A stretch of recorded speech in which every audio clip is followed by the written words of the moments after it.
Buenas noches, hermanos, ¿cómo están? Gracias a Dios, qué bueno que nos damos cita en esta oportunidad, hermanos, los que estamos presentes, para continuar siendo edificados en el conocimiento de la palabra de Dios y no perder el hilo de la serie que hemos estado estudiando a lo largo de estas semanas, tanto los domingos como los miércoles, ¿verdad? Sobre las bienaventuranzas, una serie de enseñanzas muy fundamentales en la vida de los hijos de Dios, ¿verdad? Entonces, creo que vamos avanzando muy bien y les pido que vayamos ahí a Mateo, por favor, capítulo 5, y vamos a dar lectura a partir del verso 1.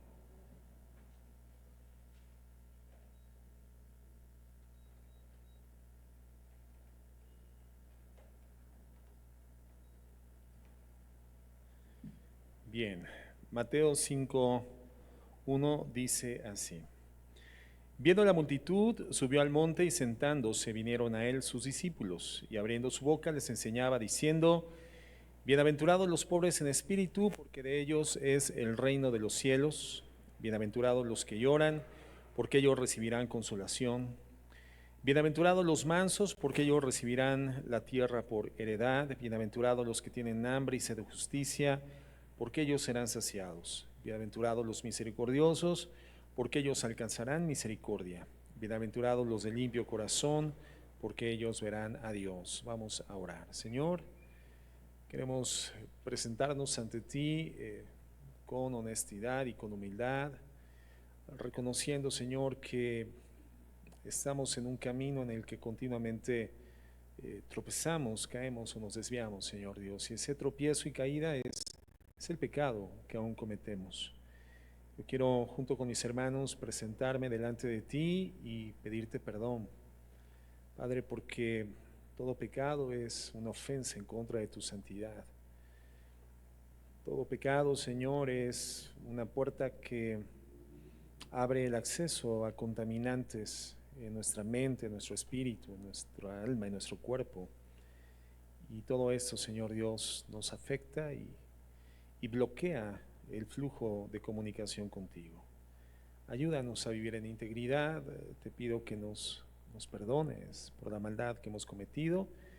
Y en esta noche ten a bien, Señor, hablar a nuestro corazón, iluminarlo con el consejo de tu palabra por el poder de tu Espíritu Santo. En tu precioso nombre, Jesús, te agradecemos. Amén. Bueno, hay principios que han quedado, creo, suficientemente establecidos, hermanos, desde el inicio de este estudio, pero quisiera únicamente rescatar el concepto de la palabra bienaventurado, que sin duda alguna se convierte en el centro de este mensaje de nuestro Señor Jesucristo. Es la palabra más mencionada, es reiterado el concepto, lo que nos deja ver que el Señor desea que nosotros, en esta nueva forma de vida por su redención, la bienaventuranza sea un estilo de vida, esa condición de estabilidad, de equilibrio, de paz, de gozo permanente, que puede estar expuesto a las dificultades de la vida, ese estado de equilibrio que va a exponerse a las vicisitudes, al dolor, a momentos evidentemente de angustia, a momentos humanos de ansiedad, pero que tendrá la capacidad de sostenernos sin que ninguna de estas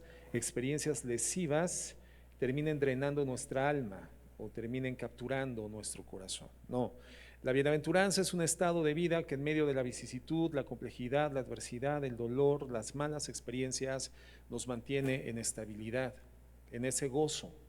El gozo no es un estado de ánimo, hermano, el gozo no es un sentimiento, el gozo es una condición del alma que proviene de un espíritu nacido de nuevo. Entonces, es ahí donde el Señor quiere que habitemos, es en esa escena constante donde el Señor quiere que vivamos. Y Él nos dice de qué manera, cómo es que podemos experimentar la bienaventuranza. Y ahora, en el versículo 8, el Señor está tocando el tema de la pureza del corazón. Dice: bienaventurados los de limpio corazón, porque ellos verán a Dios. Y la pureza del corazón no es otro tema, sino el más central y el más importante en la vida de un hijo de Dios, hermanos. La pureza del corazón es el estándar moral en el que siempre tendríamos que estarnos desenvolviendo, un corazón limpio, un corazón purificado. Porque ¿cuál será el poder de la sangre de nuestro Señor Jesucristo sino el hacernos limpios delante de Él? Y eso significa, hermano, una limpieza que va más allá de la mera apariencia del exterior. Es una limpieza interna a través de la que hoy podemos nosotros acercarnos a Dios. El problema del pecado era justamente que nos distanciaba de un Dios que es absolutamente santo y no tiene, hermano, comunión con ningún contaminante espiritual, no tiene comunión con el pecado. Nosotros no podíamos acercarnos a Dios no porque Dios nos amara, sino porque nosotros nos encontrábamos sucios y Él limpio. Y entonces, hermano, el Señor no permitiría que ninguna impureza espiritual se aproximara a Él. Pero cuando Cristo viene y en la cruz del Calvario derrama su sangre, hermano, esa sangre tiene el poder de limpiar para siempre y eliminar en esa condición media el pecado que nos distanciaba de Dios. Y entonces se tiende un puente por el cual hoy podemos comunicarnos y caminar y acercarnos al Señor, por el poder de la sangre de Jesucristo. Entonces, la pureza del corazón es el tema de la vida de un hijo de Dios.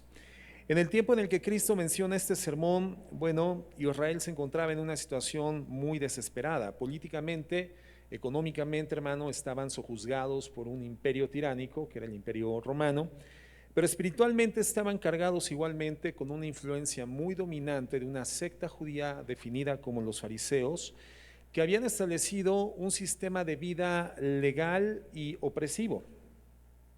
Habían malinterpretado la ley de Moisés y habían inventado una serie increíblemente grande de nuevas normas interpretativas de la ley escrita.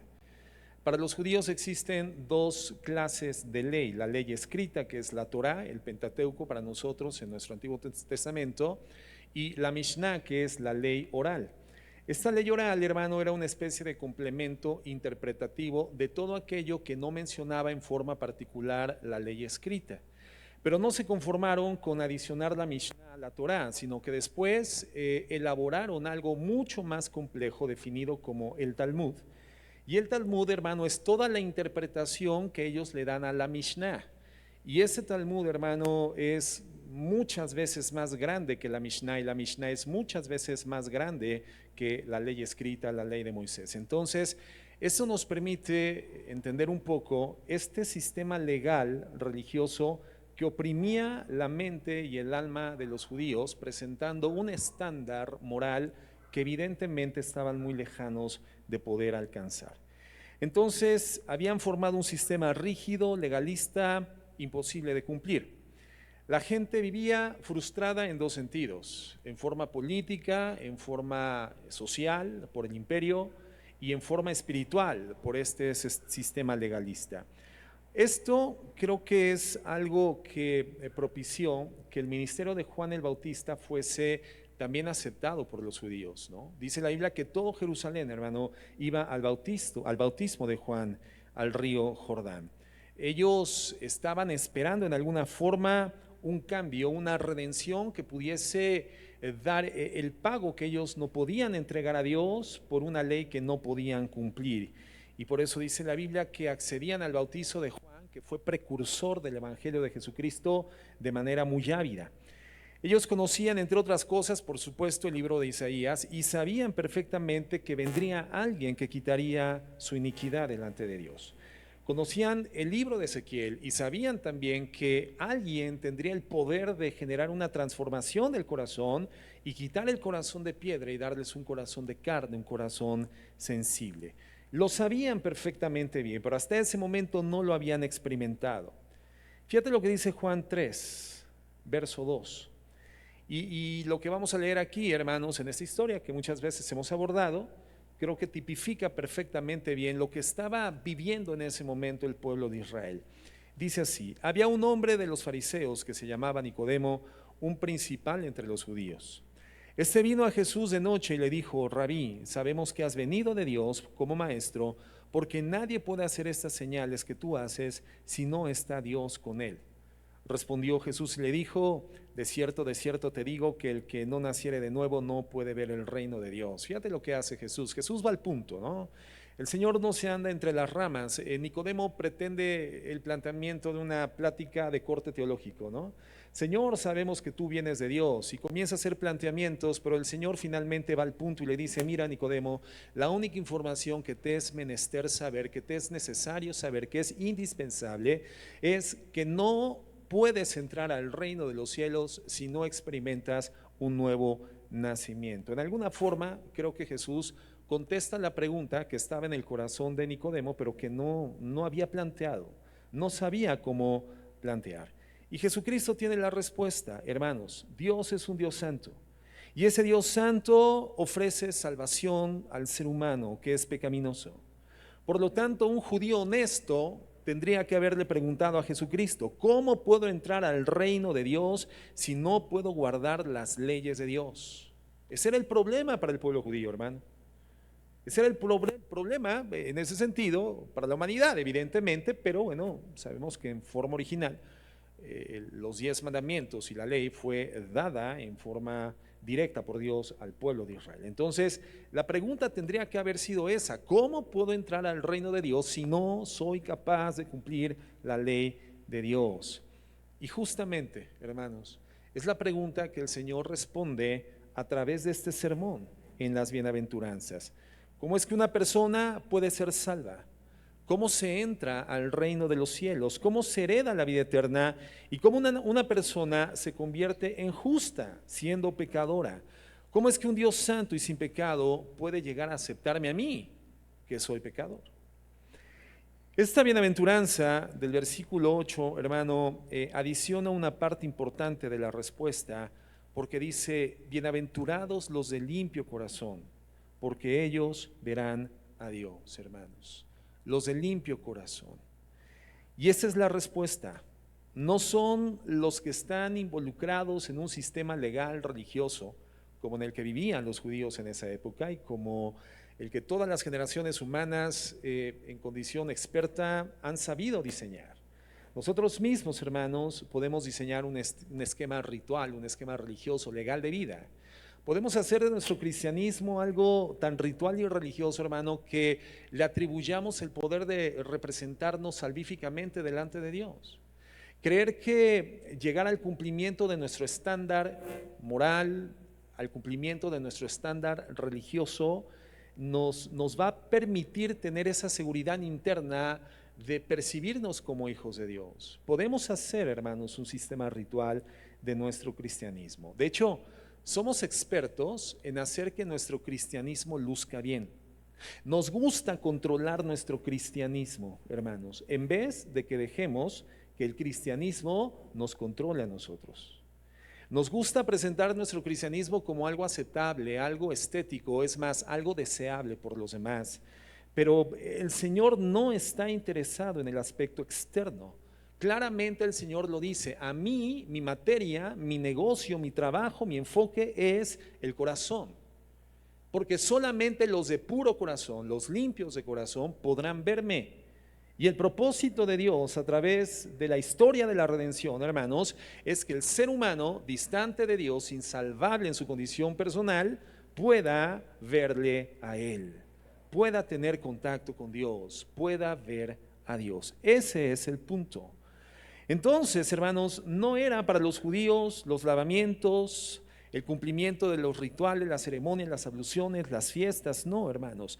Cristo dice: son los que han recibido la purificación de su corazón, los limpios de corazón, y solamente ellos verán a Dios. Entonces, creo que esto nos lleva a la necesidad de evaluar cómo se encuentra nuestro corazón, ¿no?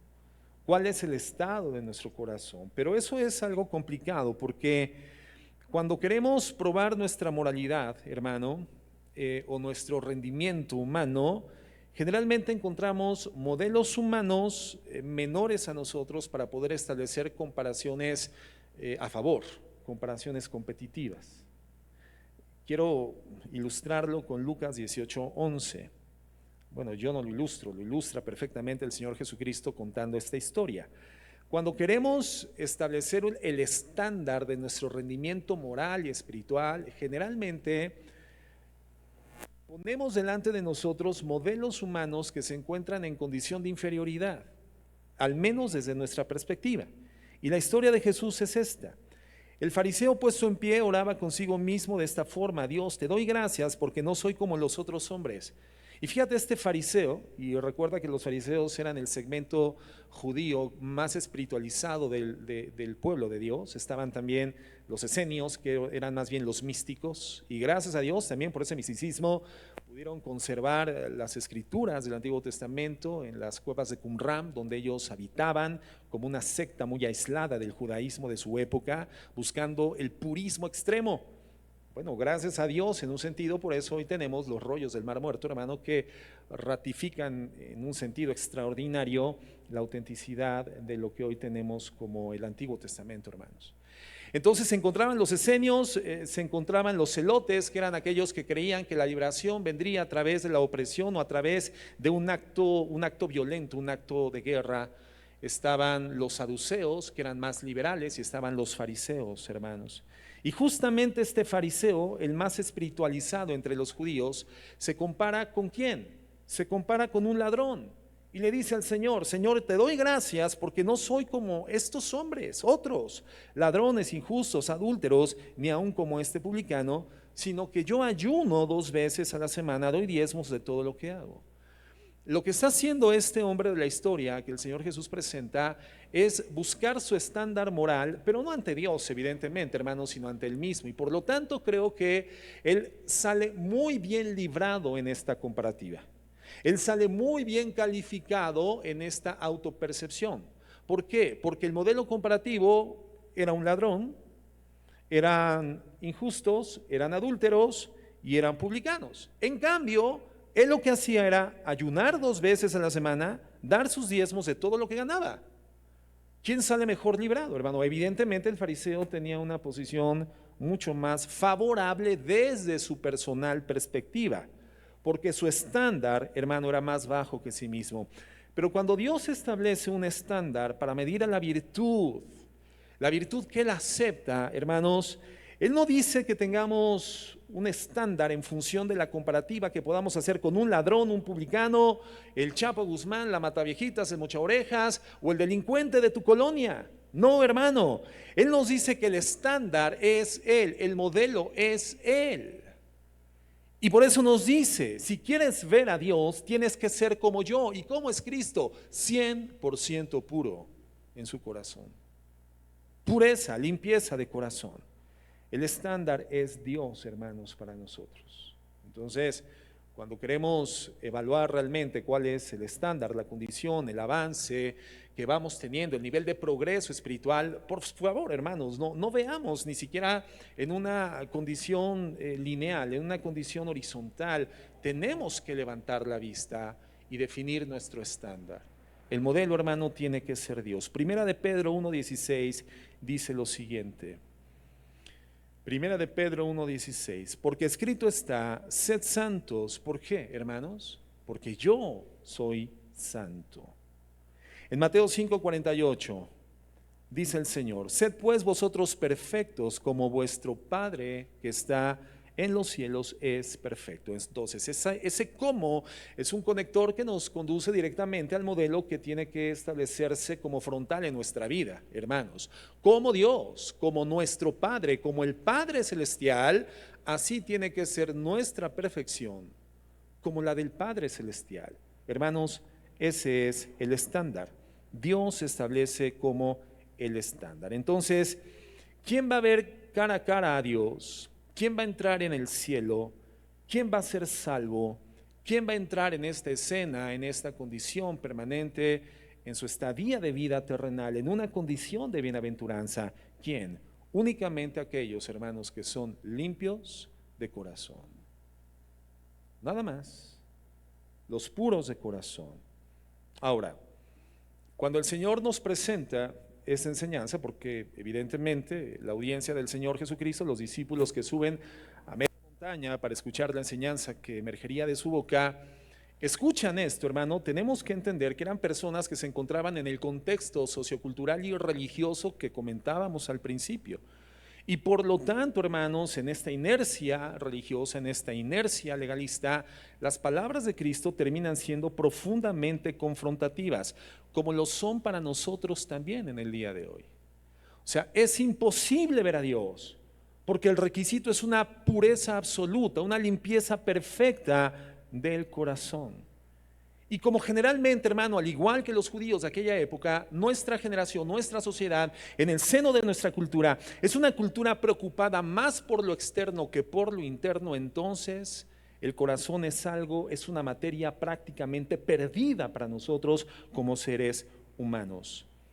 Ellos estaban ocupados en su legalismo religioso, en tanto que nosotros estamos ocupados en el buen lucimiento de nuestro cristianismo. Que luzca bien, que se vea bien, que sea apetecible, que la gente me pueda reconocer, mira, ya va un cristiano porque traigo la Biblia bajo el brazo, o porque entre mis hábitos consuetudinarios es venir a la congregación entre semana y los domingos, y entonces como eso hacen los cristianos, estéticamente lucimos bien cuando cubrimos los estándares. Venimos a la congregación, hermano, y como lo hemos comentado tantas veces, la realidad es que si por apariencia física se definiera la santidad, pues todos quedamos bien calificados, porque buscamos venir en una condición digna estética, digna externamente. El ornamento, hermano, visible es aceptable. ¿Quién podría determinar por nuestro aspecto externo la condición interna de nuestra vida? Nadie, nadie. Por eso es más fácil lucir como cristiano que vivir con la pureza del corazón. Si a este lugar se nos permitiese entrar solamente si el estado del corazón fuese limpio, hermano, entonces algunos de nosotros tal vez, aun cuando vistiésemos las mejores prendas, usáramos las mejores fragancias, nos bañáramos de manera constante y continua, no podríamos entrar. No podríamos entrar. ¿Quién se atrevería a entrar a este lugar, hermano, con harapos? ¿Quién vendría luciendo estéticamente, físicamente, ornamentalmente como un pordiosero? Bueno, ninguno de nosotros, porque no lo somos en términos materiales, no nos presentaríamos de esa manera. No nos presentaríamos con la ropa raída, los calzados rotos, hermanos, despeinados, sin bañarnos, malolientes, pestilentes. No lo haríamos porque estamos tan enfocados en lo externo que buscamos que todo lo externo, todo lo ornamental, todo lo visible se encuentre cumpliendo el estándar que nos permita correlacionarnos socialmente en un estándar de aceptabilidad. Pero ¿cuántas veces venimos con el corazón en esa condición? Y venimos y nos presentamos y nos sentamos y nos abrimos a la enseñanza, hermano, porque nadie puede ver eso y por lo tanto no nos sentimos juzgados. Esto, hermano, el hecho de que la condición interna del ser humano sea algo invisible para los demás, es lo que hace sencillo que nos parapetemos. Es lo que hace sencillo que emulemos, que finjamos, que reproduzcamos algo que en términos reales no somos internamente. Porque estamos tan ocupados en lo externo que perdemos completamente de vista qué es aquello en lo que Dios se ocupa, qué es lo que realmente le interesa a Dios. El tema de Dios, hermanos, es nuestro corazón, la pureza de nuestro corazón. Estos judíos estaban ocupados en eso, en el lavamiento de las manos, los utensilios, los diezmos, pero sin darle atención al amor, a la verdad, a la justicia, a la piedad. Y Jesús entonces les dice: ustedes son hipócritas. ¿Por qué Cristo con absoluta autoridad les dice: por fuera son tan blancos como sepulcros, pero por dentro están tan podridos y secos como los huesos que contienen? ¿Por qué Cristo lo puede hacer? Porque Jesucristo es Dios. Y una particularidad de Dios es que Él es omnisciente. No hay barreras, hermanos, para que la vista del Señor pueda observar y poner ante su conciencia moral eterna la condición del corazón del ser humano. Dios ve el corazón. Por eso Jesucristo, con absoluta certeza y autoridad, les dice: sepulcros blanqueados, hipócritas. Solamente los puros de corazón verán a Dios. Entonces, una persona del reino es aquella que es descrita en las bienaventuranzas, hermanos. Una persona del reino es aquella persona que está quebrantada porque sabe que es un pordiosero, es un pobre espiritual, no tiene nada para ser salvo delante de Dios y por lo tanto su pecado lo lleva al llanto, llora su pecado y lo presenta en arrepentimiento y entonces entiende la necesidad por su perdón recibido en gracia de aceptar voluntariamente el gobierno de Dios y por lo tanto es manso, es la persona que entiende que el clamor por la justicia no hace que el hombre sea justo por su mérito, sino que por gracia la justicia de Dios ahora opera a su favor y por lo tanto es una persona que en consecuencia puede externar la misericordia que por gracia ha recibido de Dios. Esa persona ha recibido la pureza en su corazón, ha sido limpiada en su corazón. Es la misericordia de Dios la que hace que nuestro corazón malo se transforme en un corazón limpio. No es algo que podamos ni ganarnos ni podamos obtener. La pureza, hermano, es algo que recibimos por la gracia de Dios a través del arrepentimiento. Ahora, el mundo está lleno de esta mentalidad farisea, legalista, religiosa, gente que le atribuye al mérito humano el poder de presentarse con dignidad ante Dios, y es ahí donde tienen cabida todas las religiones, hermanos, desde el mismo huerto del Edén. Estamos acostumbrados a movernos en el camino del mérito humano, pero no es el mérito humano el que nosotros necesitamos, es el mérito divino, no el mérito humano. Pero el mérito humano lo vemos desde Adán, cuando él se da cuenta de su condición caída por el pecado cometido junto con su esposa. Experimenta algo que jamás había estado en su condición interna, experimentó miedo y experimentó vergüenza e intentó desarrollar una estrategia que resolviera este miedo y vergüenza delante de un Dios que es absolutamente santo, y entonces cose hojas de higuera, cubre sus cuerpos, pero se dan cuenta de que esta cobertura que ellos inventaron llamada religión, hermanos, esta cobertura ni quitaba el miedo ni quitaba la vergüenza, y por lo tanto con todo y su religión de hojas de higuera tuvieron que esconderse de la presencia de Dios. Desde entonces, hermanos, hay una inclinación humana de movernos en el camino del mérito humano. Tenemos que hacer algo, tenemos que cumplir algo, tenemos que alcanzar un rendimiento, un decálogo moral de comportamiento, tenemos que lucir bien para poder ser aceptables delante de Dios. Pero el otro camino, hermanos, el efectivo, es el del mérito divino. Mucha gente cree que va a ganarse su entrada al cielo a través de sus obras, pero ninguno de estos, hermanos, ninguna de estas obras puede limpiarnos el corazón. Ese es el problema, hermano. Mira, le enseñamos a nuestros hijos a lavarse bien los oídos, ¿verdad? Porque bueno, hay ciertas partes del cuerpo que los niños, ¿verdad?, en su proceso de desarrollo tardan un poco de tiempo en lograr habilidad para darles una limpieza correcta, ¿no? Entonces el niño tal vez ya sabe un poco enjabonarse, ya sabe enjuagarse, ya sabe ponerse el shampoo en la cabeza, pero le es difícil lavarse por detrás de las orejas. Le es difícil lavarse al interior, ¿verdad?, de los oídos, ¿verdad? Le es difícil limpiarse el ombligo, por ejemplo, ¿verdad? Generalmente pasa por alto el ombligo, y cuando el papá no se da cuenta, o la mamá, puede pasar 3 años y de repente sale una tepocata por el ombligo del niño porque nunca lo limpia, ¿verdad? Algo bastante desagradable, de repente está expulsado por el ombligo del niño. Pero el punto es este, hermano, les podemos enseñar a nuestros hijos a limpiarse bien, aún las partes más recónditas del cuerpo, pero ¿cómo les enseñamos a limpiarse el corazón? ¿Cómo podríamos nosotros limpiar el corazón de nuestros hijos? La limpieza del corazón, hermano, es algo que no podemos proveernos. No podemos hacer por nadie, ni siquiera por nosotros mismos. Fíjate lo que dice Salmos 24, verso 1. Dice así: de Jehová es la tierra y su plenitud, el mundo y los que en él habitan. Porque él la fundó sobre los mares y la firmó sobre los ríos. ¿Quién subirá al monte de Jehová? ¿Quién estará en su lugar santo? ¿Quién? ¿Quién quiere estar ahí, hermano? ¿Y quién va a estar ahí? Contesta: el limpio de manos y puro de corazón. ¿Y cómo es el puro de corazón? Bueno, es la persona que no eleva su alma a cosas vanas, vacías, a cosas transitorias, a cosas mundanas. La persona que no tiene en su corazón, no eleva su alma, y el alma, acuérdense, es el corazón humano en la palabra de Dios, es la mente, es nuestro sistema de pensamientos, es nuestra voluntad. Cuando no elevamos a cosas vanas, a cosas transitorias, a cosas del mundo, nuestro corazón.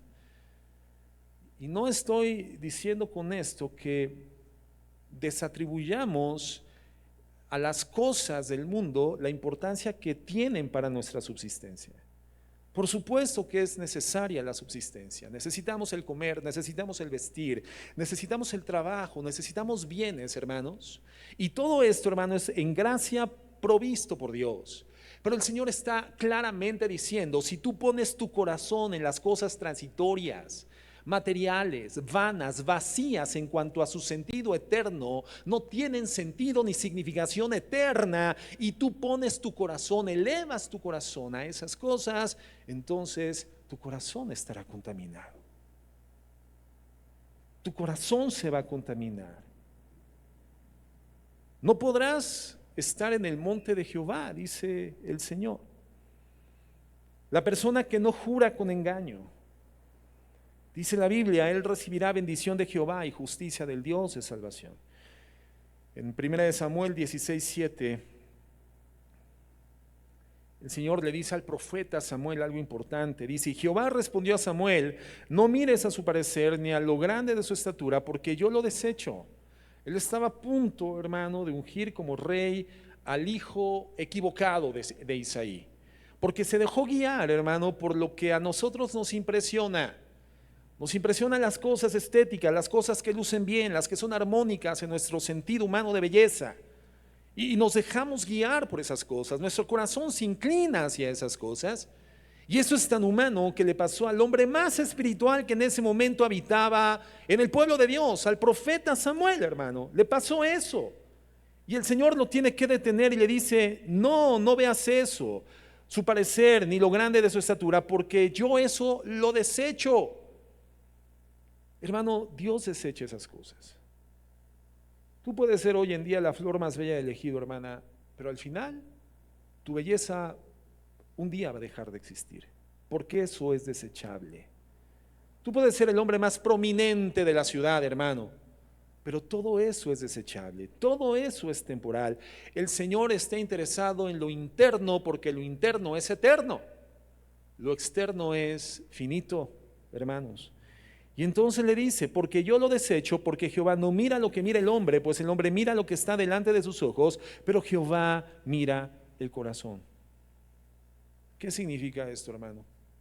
Significa que nunca vamos a ver a Dios, nunca estaremos en el reino de Dios, nunca estaremos en su presencia, nunca tendremos el perdón, nunca conoceremos al Redentor, no sabremos lo que es la salvación y moriremos frustrados en nuestros pecados, a menos de que nuestro corazón sea un corazón limpio, a menos que nuestro corazón sea puro. Y esto es terrible, pero a su vez, hermanos, nos presenta la belleza y la gloria de lo que Cristo vino a hacer a la tierra. Precisamente esto, hermanos, a purificar nuestro corazón. Cuando Él muere en la cruz del Calvario, toma nuestro pecado, y Él paga ese pecado. Y la Biblia dice que en ese momento Él nos pone su justicia, nos imputa su justicia. Es decir, Él toma nuestro pecado, nos da justicia, y en ese sacrificio, hermanos, fuimos purificados, y por la fe en ese acto Dios nos hace limpios. Ahora, ¿qué significa ser limpio de corazón? Bueno, el corazón en la Biblia es visto como la parte interna del ser humano, el proceso de pensamiento, la voluntad, las emociones, lo que no se puede ver. Por eso la ilustración que utiliza el Espíritu Santo, la ilustración de nuestro Señor Jesucristo es el corazón. El órgano físico del corazón, ¿verdad? Que es uno de los primordiales, ¿verdad? Porque de hecho la muerte es clínicamente establecida cuando deja de funcionar el corazón, ni siquiera cuando deja de funcionar el cerebro. Hay personas que tienen colapsos cerebrales, ¿verdad? Muerte cerebral, pero no son declaradas clínicamente muertas, sino hasta que se detiene el corazón. Así de importante, es un órgano central. Y entonces, ese órgano es tan importante, pero es tan invisible para todos nosotros. ¿Quién puede ver el corazón físico de su compañero de asiento? Nadie, hermano. Pero podemos considerar que está funcionando medianamente bien porque tu compañero de asiento está vivo, ¿no? ¿Todavía? A ver, voltea, no vaya a ser que ya no, ¿verdad? Está vivo, respira, está consciente, su corazón podemos suponer que está funcionando bien, aunque no vemos su corazón. Pero es fundamentalmente importante. Por eso, hermanos, el Señor utiliza el corazón. No se está refiriendo al órgano físico, sino a algo que es interno y fundamental, pero que no se puede ver. ¿Qué es eso?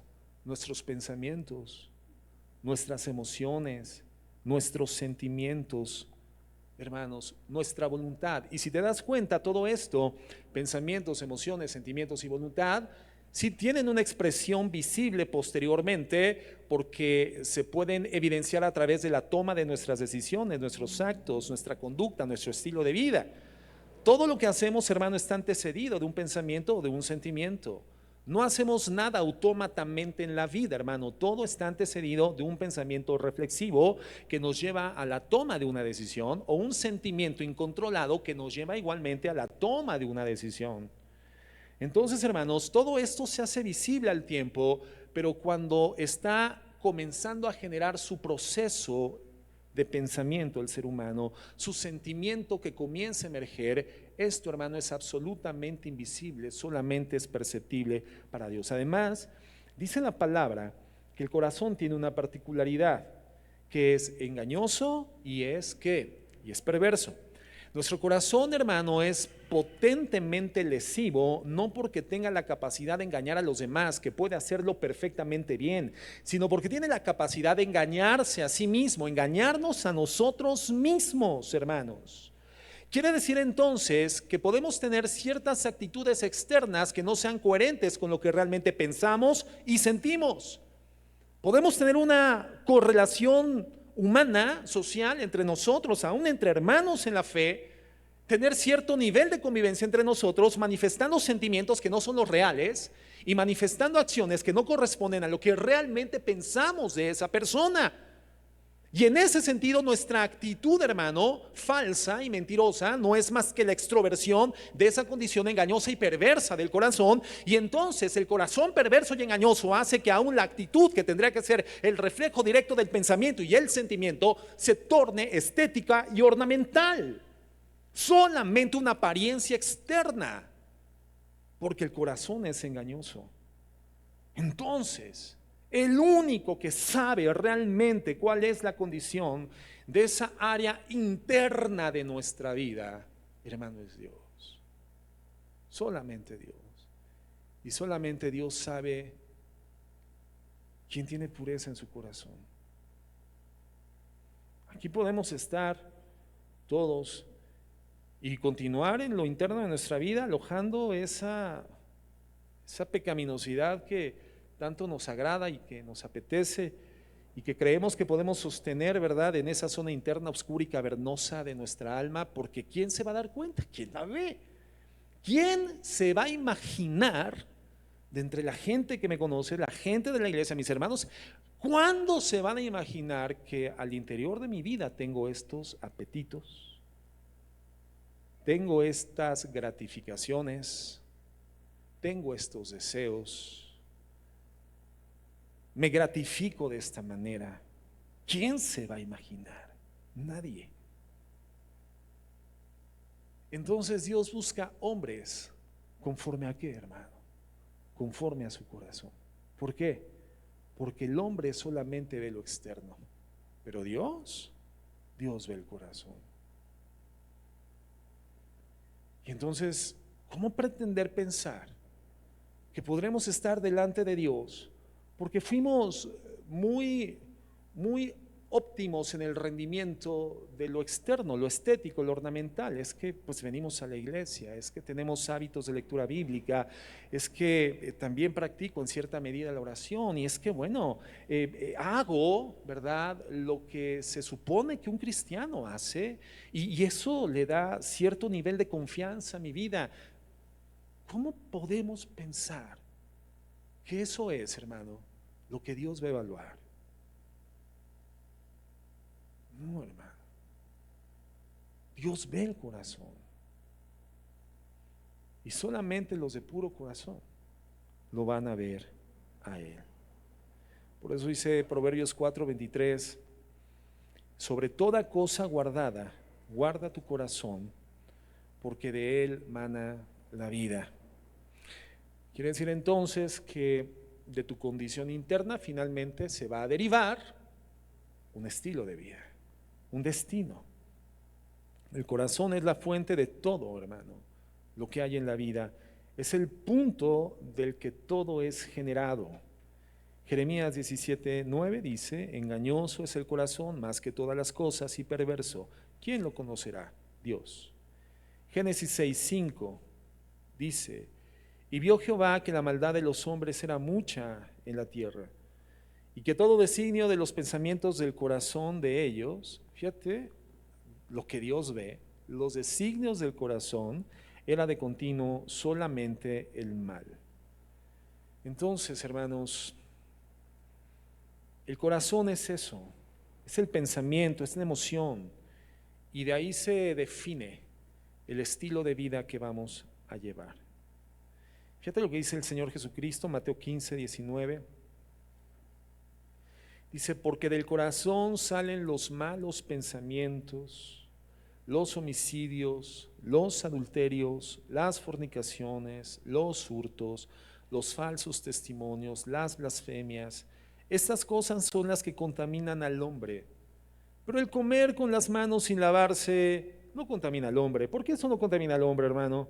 A lo más, pues te da una diarrea si no te lavas las manos, hermano, y no corres con la suerte de vida, ¿verdad?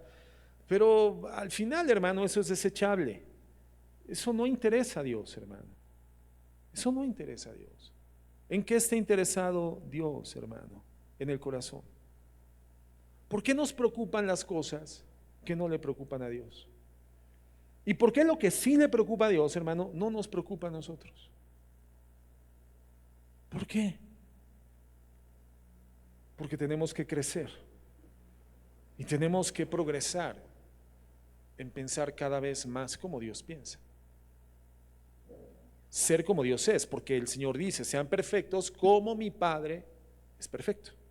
Entonces tenemos que parecernos más a Dios y en ese progreso iremos dándole peso e importancia a las cosas que para Dios tienen peso e importancia, hermanos.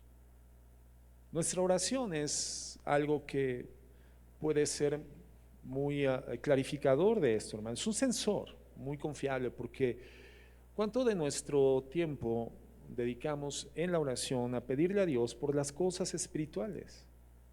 ¿Y cuánto tiempo dedicamos hacia las cosas materiales? Las que Dios desecha. Y puede ser por salud, puede ser por economía, puede ser por relaciones interpersonales, puede ser por conflictos en el trabajo, puede ser porque ya tenemos ciertos o cuales o tales complicaciones en una área de nuestra vida. Pero ¿cuánto tiempo, hermano, realmente dedicamos clamando a Dios por la pureza de nuestro corazón? Salmo 51, verso 1. Y escuchemos esta oración que hace David. Dice David, ten piedad de mí, oh Dios, conforme a tu misericordia. Conforme a la multitud de tus piedades, borra mis rebeliones. Lávame más y más de mi maldad y límpiame de mi pecado. Porque yo reconozco mis rebeliones y mi pecado está siempre delante de mí. Contra ti solo he pecado y he hecho lo malo delante de tus ojos, para que seas conocido justo en tu palabra y tenido por puro en tu juicio. He aquí en maldad he sido formado y en pecado me concibió mi madre. He aquí tú amas la verdad en lo íntimo y en lo secreto me has hecho comprender sabiduría. Purifícame con hisopo y seré limpio. Lávame y seré más blanco que la nieve. La oración de David, hermanos, en este salmo que es ilustrativo, que es un modelo, es un buen modelo para nosotros, hermano. La oración de David no apela a ninguna circunstancia transitoria. No apela a ninguna circunstancia física o material. Toda la oración de David está orientada, es un clamor a Dios porque el Señor intervenga sobrenaturalmente ante su arrepentimiento, el arrepentimiento de David, en la purificación de su corazón. Señor, purifícame, lávame, hazme más blanco que la nieve, Señor. Y fíjate cuál es el resultado. Entonces dice David en el verso 8, hazme oír gozo y alegría. O sea, ¿en dónde residía el gozo y la alegría de David en relación a este salmo? En que el Señor, en su misericordia y gracia, ante su arrepentimiento, le limpiara el corazón. Pero nosotros solemos pensar que oiremos gozo y alegría cuando ya el dinero me alcance, cuando ya pague las deudas, cuando ya no tenga broncas con mis vecinos, cuando me cambien al patrón o cuando me hagan a mí el patrón. Entonces voy a oír gozo y alegría cuando los problemas se resuelvan, cuando la economía camine bien, cuando el negocio progrese, cuando mis hijos dejen de ser rebeldes. Entonces oiré gozo y alegría. Y no, hermano, la alegría y el gozo, que son condiciones de bienaventuranza, son el resultado de vivir al estilo del estándar del reino de los cielos en nuestra vida redimida en la tierra. El gozo y la alegría, hermanos, la bienaventuranza, es el resultado de haber sido limpiados internamente por Dios. Hazme oír gozo y alegría. ¿Cuándo, Señor? Cuando hayas quitado delante de ti mi pecado, cuando me hayas cubierto, Señor, cuando me hayas lavado, cuando me hayas hecho más blanco que la nieve. Entonces, Señor, oiré gozo y alegría. Se recrearán los huesos que has abatido. Esconde tu rostro de mis pecados y borra todas mis maldades. Crea en mí, oh Dios, un corazón limpio. Esta es la oración de David. Crea en mí un corazón limpio y renueva un espíritu recto dentro de mí. ¿Por qué, hermano, será esta la oración de David? Mira, Salmo 73:1 dice así: ciertamente es bueno Dios para con Israel, para con los limpios de corazón. Entonces, ¿cuál tendría que ser la principal preocupación de nuestra vida como cristianos, en nuestra estadía en la tierra, en el tránsito terrestre? El estado de nuestro corazón, hermanos. Eso es lo que a Dios le importa. Eso es lo que al Señor le importa. Dios siempre ha estado buscando lo interior del hombre. Entonces, no importa que asistamos semanalmente a la iglesia, hermanos, no importa aunque des tu servicio a la congregación, no importa el rol que desempeñes dentro de la congregación, que seas el que reciba a la gente, el que enseña a los niños, el que predica la palabra. Si nuestro corazón no está limpio, no estamos en el estándar de Dios. Si nuestros motivos no son limpios, si nuestras motivaciones no son limpias, hermanos, no estamos en el estándar de Dios. Primera de Samuel 10:9. Esto nos remite al momento posterior en que Samuel unge como rey a Saúl.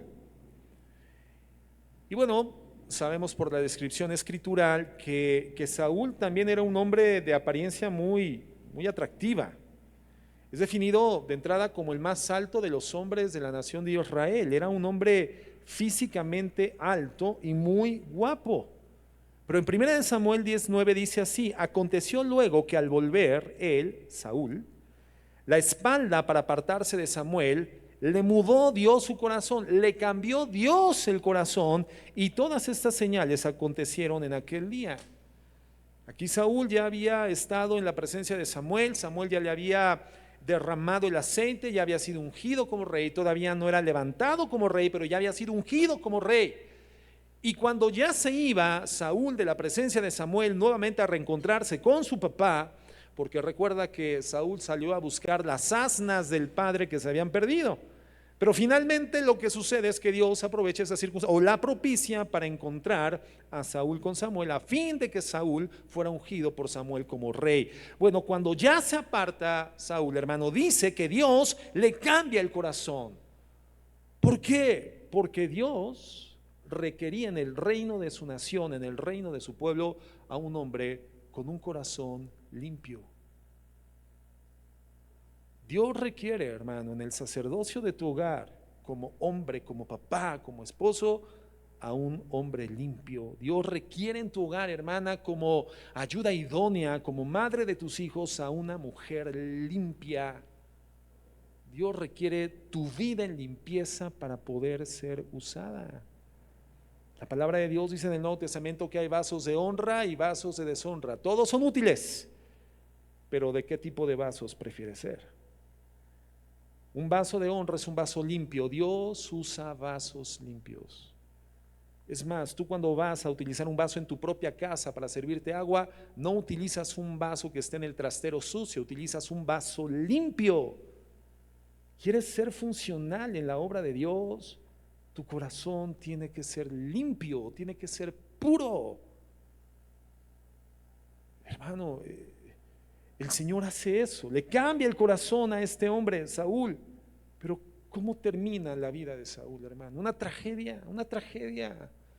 Escapando de los enemigos, derrotados por los filisteos. Cuando el Señor le había garantizado su total respaldo ante su fidelidad y su obediencia, Saúl no tuvo que haber perdido ninguna batalla, hermano, ni haber terminado como terminó, ensartándose contra su propia espada. Para salvarse de la deshonra de ser muerto a manos del enemigo, pero finalmente en una condición de deshonra, habiendo consultado a un espiritista momentos antes, hermano. En esa condición, pero ¿por qué? Si Dios le había cambiado el corazón a Saúl, ¿por qué termina así? ¿Por qué?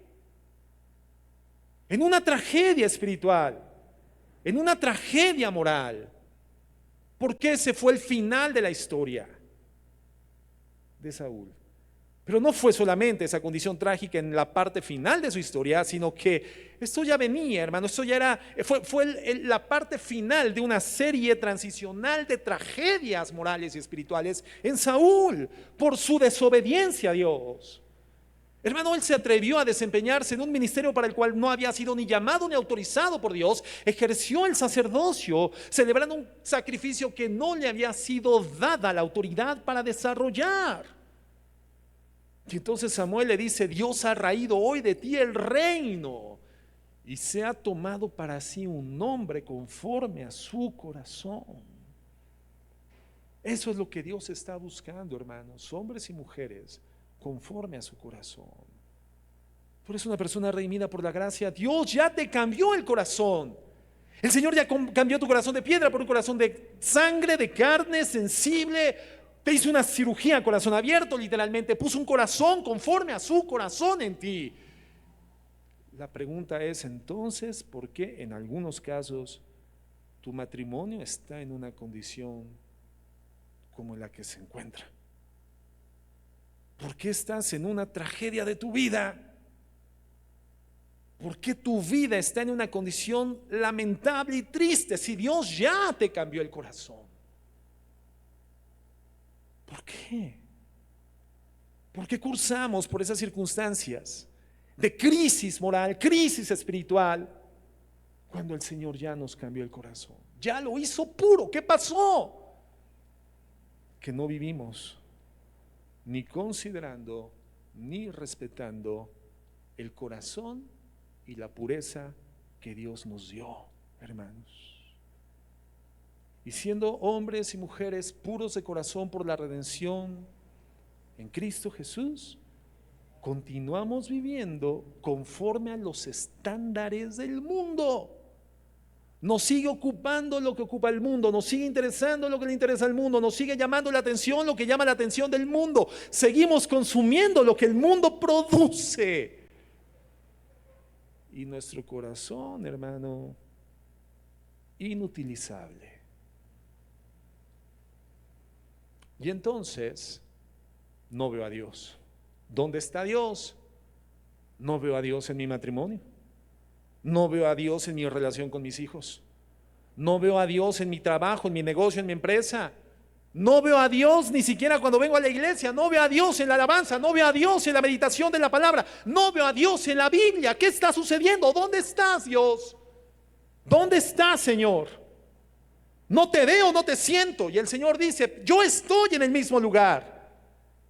El problema es la impureza de tu corazón, porque solo los de limpio corazón verán a Dios, y eso es vivir bienaventuradamente.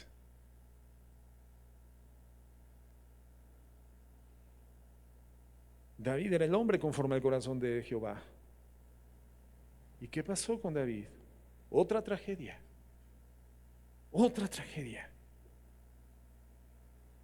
Siguió los estándares del mundo, hizo lo que el mundo hacía.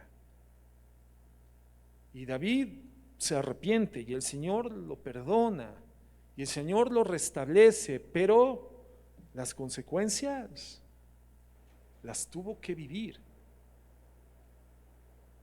Y aun cuando muere siendo un hombre conforme al corazón de Dios y será recordado como un hombre conforme al corazón de Dios, yo estoy muy seguro que el final de la vida de David hubiera sido muy diferente, hermano, muy diferente, si él hubiese cuidado la condición de su corazón, si sobre toda cosa guardada hubiera guardado su corazón. Hoy estamos nosotros aquí en la tierra, hermanos, y somos llamados a ser la Biblia que la gente lee.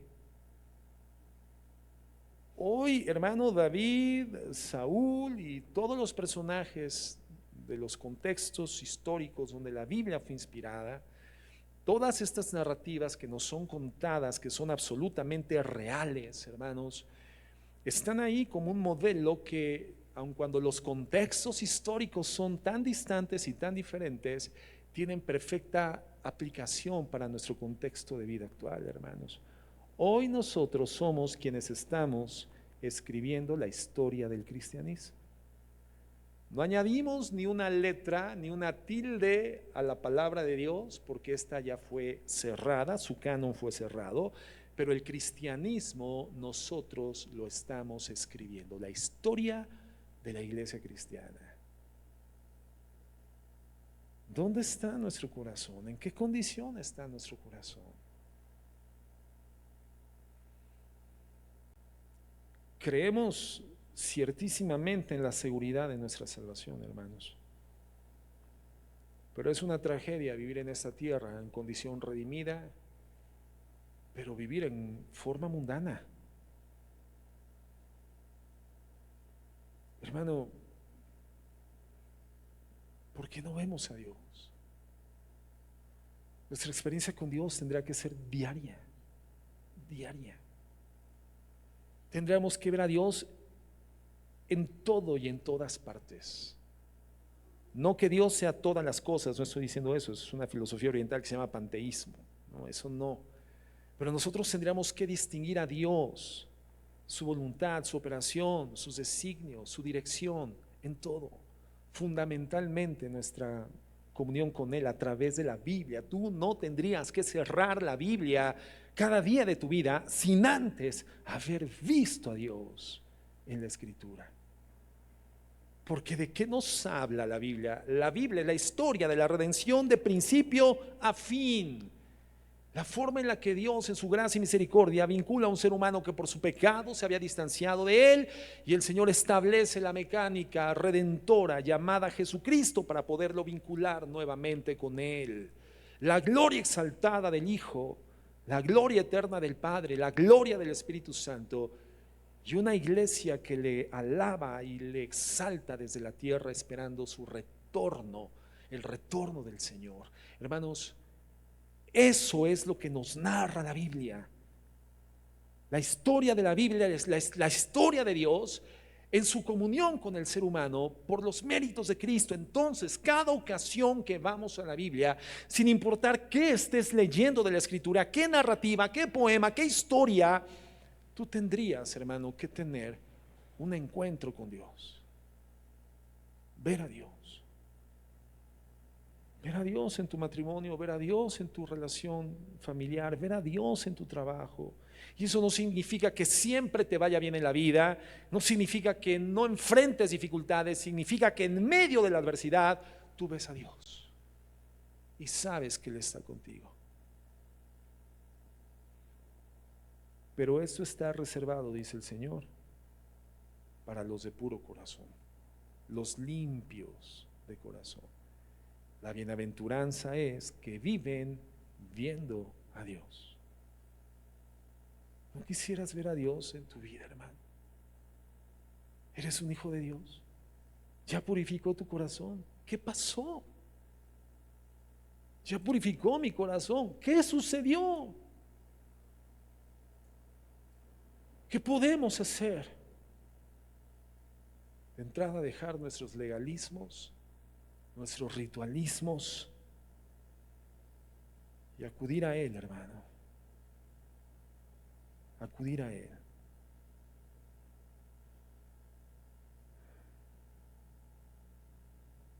Dejar nuestra vida moralista y comenzar a vivir una vida espiritual. Quiero leerte un comentario de Thomas Watson. Él dijo: la moralidad puede hundir a un hombre tan rápido, fíjate, la moralidad puede hundir a un hombre tan rápido como el vicio. Un recipiente puede hundirse con oro o con estiércol. Podemos decir que nuestros motivos son puros, hermanos, y que queremos agradar a Dios, pero no importa lo que digamos, importa lo que es. Importa lo que somos delante de Dios. El Señor, hermano, no acepta mezclas. Termino con 2 Corintios 7:1. Dice así: así que, amados, puesto que tenemos tales promesas, limpiémonos de toda contaminación de carne y de espíritu, perfeccionando la santidad en el temor de Dios. Por cuanto tenemos tales promesas, hermanos, limpiémonos de contaminación, de toda carnalidad, hermano, perfeccionando nuestra santidad en el temor de Dios. Dios busca pureza. Así como cuando tú buscas pureza cuando compras un litro de leche en la tienda. Yo comentaba ayer con los hermanos de Apatzingán, tú no tomarías en tu casa un litro de leche que compras en la tienda y cuando la abres te das cuenta de que el sello de seguridad ya se rompió, ya estaba roto. Bueno, yo sé que hay que, ay, no importa, yo sé que hay también, a mí no, porque yo aquí, a mí nada me dobla. Bueno, yo no me la tomo. Una leche con el sello roto, yo no me la tomo. Hace unos días devolvimos unos litros de agua, mi esposa y yo, agua alcalina de una marca aquí que dice, no, el agua más pura del mundo. Y dijimos, en la Oxxo, pues vamos a comprarla. El tema es que cuando la destapé, el sello de seguridad no tronó, no sonó, ya estaba abierta. Pues esa agua purísima ya no estaba tan pura, la tuvimos que regresar. ¿Quién se toma una Coca-Cola, hermano, si el sello de seguridad ya está roto? ¿Quién? Nadie. Nadie, hermano. Buscamos lo puro, buscamos la pureza. Hermanos, Dios no acepta corazones mezclados. Y no estoy diciendo que nos hagamos ascetas, no estoy diciendo que nos hagamos místicos, no estoy diciendo que nos salgamos del sistema, que busquemos a ver si nos vamos a Alaska o nos vamos a alguna parte recóndita del mundo, ¿verdad? Alguno de los polos, ¿verdad? Salgamos del sistema, cortemos árboles, hagamos nuestras cabañas, cacemos osos polares y subsistamos. Yo no estoy diciendo que salgamos del mundo, porque la Biblia jamás nos llama a eso. El Señor dice, yo no oro, Señor, para que los saques del mundo, sino para que en el mundo los libres del mal, porque es en el mundo donde damos testimonio y en el mundo tenemos necesidades físicas y materiales, las cuales son provistas y suministradas por Dios en su gracia y fidelidad. Pero el Señor dice, no levanten su corazón a cosas vanas. Quieren estar en el monte de Jehová, no levanten su corazón a cosas vanas, ni permitan engaño en su boca. No hagan eso. No pongan su estima en las cosas transitorias, porque esas Dios las desecha. son necesarias para la vida, hermanos, pero no es el centro de nuestra motivación. No es nuestra motivación vivir por la subsistencia. No vivimos para ganarnos la vida, porque Dios ya nos dio una vida y una vida eterna. Vivamos para esa vida. Usemos las cosas que Dios nos da en gracia, pero nunca pongamos nuestro corazón en ellas, porque nuestro corazón se va a contaminar. Si ahí ponemos nuestro corazón, hermano, nuestro corazón se va a ir detrás de esas cosas, se rendirá ante esas cosas, se humillará ante esas cosas, y esas cosas, hermanos, terminarán estableciéndose como el Dios de nuestras vidas. Corazones contaminados, cisternas rotas que no retienen agua, y le habremos dado la espalda a la única fuente de vida eterna que es Dios, fuente de agua viva. Dice el Señor: limpiemos, limpia tu corazón.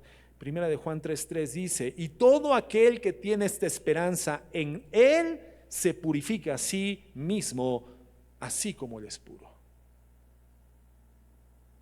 ¿Qué tenemos que hacer? ¿Dónde venden esa agua que purifica el corazón? ¿Dónde? ¿De qué jabón es? ¿De qué marca? No hay ni agua ni jabón, hermano. Vamos a la presencia de Dios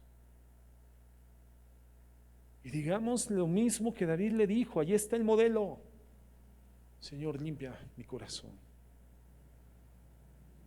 renueva un corazón limpio dentro de mí, espíritu noble me sustente. Señor, perdóname, me he desviado y no te veo. La verdad es que no te estoy viendo, pero hay tantas cosas que ya guardé en mi corazón, que ya alberga mi corazón, con las que ya mezclé mi corazón, y aun cuando hago cosas rituales que parecen espirituales, mi corazón está sucio. Señor, no te veo, te quiero ver.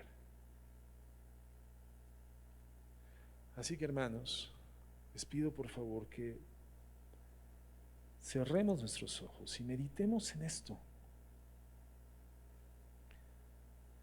Medita a la luz de la palabra y por el poder del Espíritu Santo. ¿Cuál es el estado de tu corazón? Yo sé, hermano, cuál es el estado de mi corazón.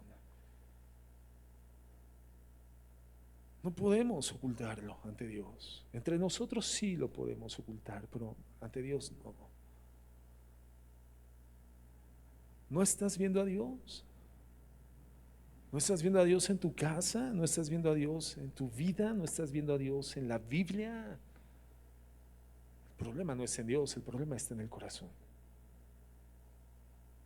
Y el Señor dice: si tú tienes esa esperanza, entonces ven a mí, purifica tu corazón como Él es puro. Teniendo estas promesas, limpiémonos de toda contaminación de carne y de espíritu y perfeccionemos nuestra santidad en el temor de Dios. Señor, con absoluta transparencia, porque intentar ocultar lo que tú ves sería una grave torpeza nuestra. Con total transparencia, mi Dios, sabiendo que ves mi corazón. No tengo que abrirte el corazón para que tú lo veas, ya lo ves. Lo abro, Señor, porque no puedo continuar luchando contra ti. No puedo continuar tapando, Señor, lo que a todas luces tú conoces. Pero he querido evadirme de la vergüenza y del miedo de presentarme ante ti con humildad y desnudez. Traigo mis hojas de higuera, Señor, cubriendo un cuerpo que ante ti sigue desnudo y sucio. Señor, Señor, perdóname por haber abrazado lo que he abrazado, por haber retenido lo que he retenido, por darle un valor, Señor, que ha contaminado mi corazón, por creer que puedo mezclar mi corazón y presentarme ante ti. Señor, eso es torpe.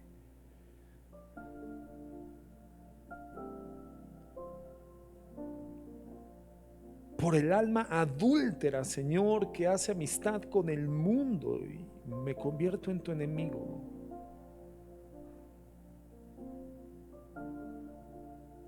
Perdóname, Señor. Ten piedad de mí, oh Dios, porque tú tienes misericordia, Señor. Tus bondades son muchas, tus piedades muchas, Señor.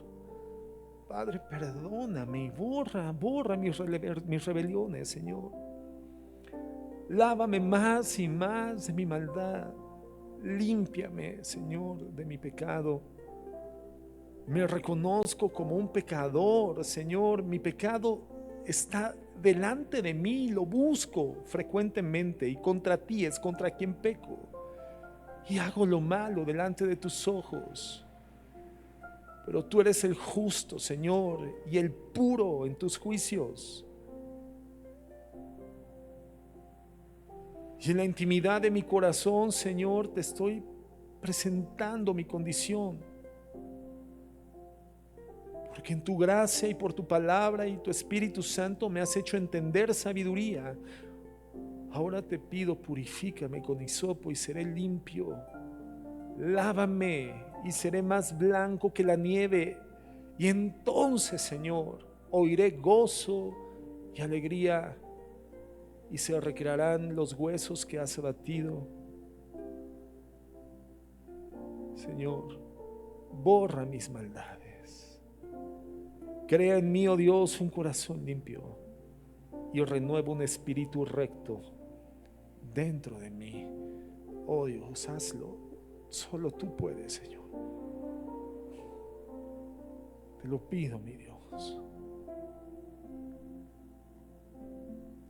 Gracias por la redención que tú me has dado a través del sacrificio de Jesús. Gracias por poner mi culpa sobre de Él. Gracias, Jesús, por cargarla, por pagar el precio de mi paz. Gracias por salvarme sin merecerlo. Gracias, gracias. Y perdóname por ensuciar lo que tú hiciste puro. Límpiame, límpiame, y seré más blanco que la nieve, mi Dios. En el nombre de Jesús. Amén y amén.